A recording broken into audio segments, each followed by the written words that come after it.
Hello friends, it's Jessica from Three Rivers Homestead, and I'm back with another video in the series that I've been doing lately. It's homemade versus store-bought. We're doing price comparisons to show you how much money you can save by doing simple projects at home in your kitchen, like making the waffle batter that I'm mixing up right now in this video. Over the last 4 videos, I've showed you how to save $215 per month off of your grocery costs. That amounts to $2,580 per year, just with 14 simple kitchen projects. And you can find those videos in the playlist that's linked in the video description. And I'm going to continue with that theme in today's video, but we're going to do something slightly different. We are going to focus on some more homestead type projects. I'm going to show you how purchasing some produce in bulk from your local farms or from the grocery store if you find them on sale, how you can save money by doing that and incorporating those bulk produce purchases into multiple kitchen projects, and how utilizing every single part of those fruits and veggies is going to maximize your cost savings. So let's talk about that a little bit. I hear a lot of people say that it doesn't save you money to purchase things from local farms just to preserve and can. And there are a lot of homesteaders even that they kind of get maybe snobby about it, like, oh, that's not worth your time. It's only worth it if you grow it yourself. And while I will say that growing it yourself is probably ideal because you know exactly how that food was grown, and it saves you the most money because, of course, it's cheaper when you grow it yourself. Not all of us can grow all of our food ourselves. So sometimes it's not about being completely self-sufficient. It's about being community sufficient. And there are great local farms everywhere in which you can purchase quality produce that is grown just as well, or maybe in some cases even better than you can, because maybe you would be spread too thin if you tried to do it all yourself. And so what I want to share with you in this video is how purchasing it from those local farms can save you money and can give you a quality product that will be better than what you can find in the store. Of course, when you're using fresh, local, in-season produce, you're going to have more nutrition than what you can find in the grocery stores because that food is often picked earlier and you don't know how old it is, but it's also just going to be a wonderful product for you. So why don't we go ahead and get started? Let's talk about apples because it is apple season. So we have a mini orchard on our property, and 2 of our trees are about 5 years old and are starting to give us some apples, but it is not enough for a family of 11 for the year. And so every fall we try to go to the orchard and we purchase bushels of apples in bulk. We could not go to our usual orchard this year, and I've done videos on our orchard trips before. Adam's grandpa had an orchard, and we still go there every year to try to purchase apples. But we couldn't do that this year because of the weather. There were droughts, so we just had to purchase from wherever we could find a good deal. And the best deal we could find were bushels of apples for $38 a bushel. So let's break down the cost of that. In 1 bushel of apples, you get approximately 42 to 48 pounds of apples, and that's about 80 to 100 apples depending on the size. So your cost is about 38 to 48 cents per apple in a bushel, or 84 cents per pound. Now, if you're really smart with the type of apples that you purchase, if you buy storage varieties, these apples can last you all the way until next spring. Did you know that oftentimes the apples that you purchase in the grocery store when you're not in apple season, those are old apples that have been stored. So look for the varieties that they sell in the grocery stores like Fuji and Gala apples, because you know that those are storage varieties.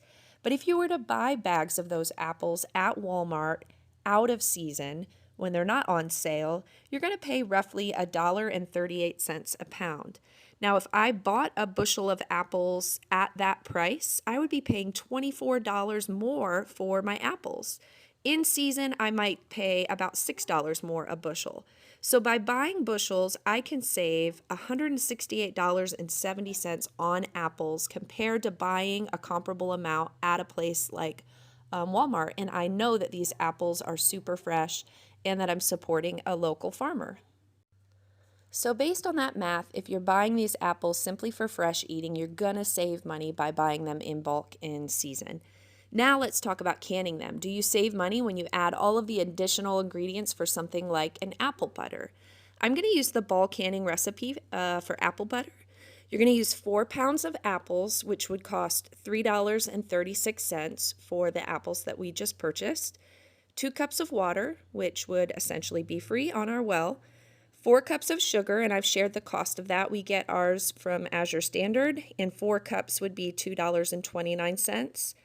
2 teaspoons of cinnamon, also in bulk from Azure Standard, would cost us 21 cents. A fourth a teaspoon of cloves would be about 2 cents. And then a fourth a cup of lemon juice, which I buy bulk lemons over the winter, $38 for a 25-pound box. It works out to be 19 cents an ounce for the juice of that. So that's about 38 cents of lemon juice that I put into this apple butter. So that recipe will give me 3 pints and will cost me $6.26 in ingredients. But I also need to add my canning lids, which cost about 30 cents a piece if I get them from 4 Jars Canning. So we're going to add, since we're going to put this in 3 pint jars, we're going to add 3 more lids, which will be an additional 90 cents, bringing our total for a batch of apple butter up to $7.16. That works out to be $2.39 per pint jar. So my homemade apple butter that I've canned is about 15 cents per ounce. If I bought something like Musselman's apple butter from Walmart, I'm paying less actually. I'm paying 13.8 cents an ounce. So it's actually cheaper to buy it in the store. But if I utilize every part of that apple, it's actually going to be cheaper. So instead of throwing out all of the cores of the apples that I used to make this apple butter, what if I turn those into apple scrap vinegar? So to make my apple scrap vinegar, the apples are going to be free. I'm going to add a mother of vinegar, which is a colony of bacteria that forms when you make a batch of vinegar. And I'm going to link a video in the description that is going to explain the whole process for how to make vinegar and what it's all about.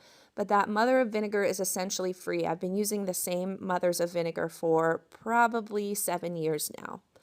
And then to my batch of vinegar, I'm going to add 3/4 a cup of sugar, and that's going to cost me 43 cents. So for 3/4 a gallon of vinegar, I'm only paying 43 cents.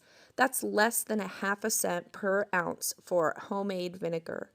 Now, if I went to Walmart and I purchased Great Value apple cider, that's the cheapest quality vinegar. It doesn't even have the mother in it because it's been pasteurized. It's not raw and it doesn't have all of the probiotic benefits and things. That 32 fluid ounce of Great Value apple cider vinegar is going to cost me $2.26. So my homemade apple scrap vinegar is 57 cents a gallon. The Great Value apple cider vinegar is $9.03 a gallon. Now, if we did raw, unfiltered, or organic apple cider vinegar, where it would be astronomical, the savings compared to what I'm making here at home. So just on the cheapest Walmart version of a vinegar, I'm going to save $8.50 per gallon. So together, if I'm talking about making my apple butter, which I could purchase cheaper when you really do the math, but if I combine that with also making the apple scrap vinegar, I am saving a lot of money. Let's say I'm going to use 1 gallon of vinegar per month and just 1 pint of apple butter each month. I'm going to save $8.29 a month or $99.48 a year. That's a lot of money just for 4 pounds of apples that I think I began with. Now start multiplying that by all of the bushels of apples that you're going to be using for your canning projects. And in future weeks' videos, I'll do something like an apple pie filling or an applesauce to show you how that compares to store-bought versions. So this is where homesteading and having these kitchen skills really will save you money. It's not that difficult to use every part of this produce that you're purchasing, and that's where your savings are really going to add up. And now I have shelves of vinegar. I haven't had to buy vinegar in the store for probably 10 years now because I'm just using up the scraps of what would otherwise be a waste product from the produce that we're purchasing. But it's not just apples this time of year that we're using. Let's talk about some other produce that may be available that you could use right now. It's the time of year where people are purchasing pumpkins for decor or even to carve, and every time I see them rotting away on people's porches, I'm like, oh my goodness, that could be food. It's such a wonderful source of nutrition. And so if you are setting out some pumpkins for decor at the end of the season, maybe you could still salvage some of those pumpkins. And let me break down the math on how this can save you money. When we were getting our apples at the farm, I saw little mini pumpkins like this for $2. So I want to show you how just a $2 pumpkin can save you a lot of money on something like a pumpkin puree, because Thanksgiving's coming up and people are going to start thinking about making pumpkin pie and purchasing their pumpkin puree. So I have $2 here in this little pumpkin. And if I roast a pumpkin like this, it takes me about 30 minutes. So at 1.5 kilowatt hours for 30 minutes, that electricity that I'm going to use for an oven is going to be about 0.75 kilowatt hours, which works out to about 11 cents to run my oven for about 30 minutes in order to roast this pumpkin. So between the cost of the actual pumpkin and the electricity, I'm looking at $2.11. When I roast it and I puree it after it's roasted, I get 7 cups of puree. So that works out to be about 30 cents per cup of pumpkin puree. Now, Great Value canned pumpkin, which once again, I'm using the absolute cheapest thing that I can find at Walmart. The Great Value brand canned pumpkin, you can get a 4-pack of it for $4.64. Even at that price, it's working out to 62 cents per cup of pumpkin puree. So purchasing the cheap Great Value brand is twice as expensive as making this puree from scratch myself. And it is so easy to make it. I'm saving $2.53 per batch of pumpkin from one of these small pumpkins. But that's not all the money I'm saving. You saw all of those seeds that I scooped out of the pumpkin. It worked out to about 2 cups of seeds after they were soaked overnight and salted a little bit.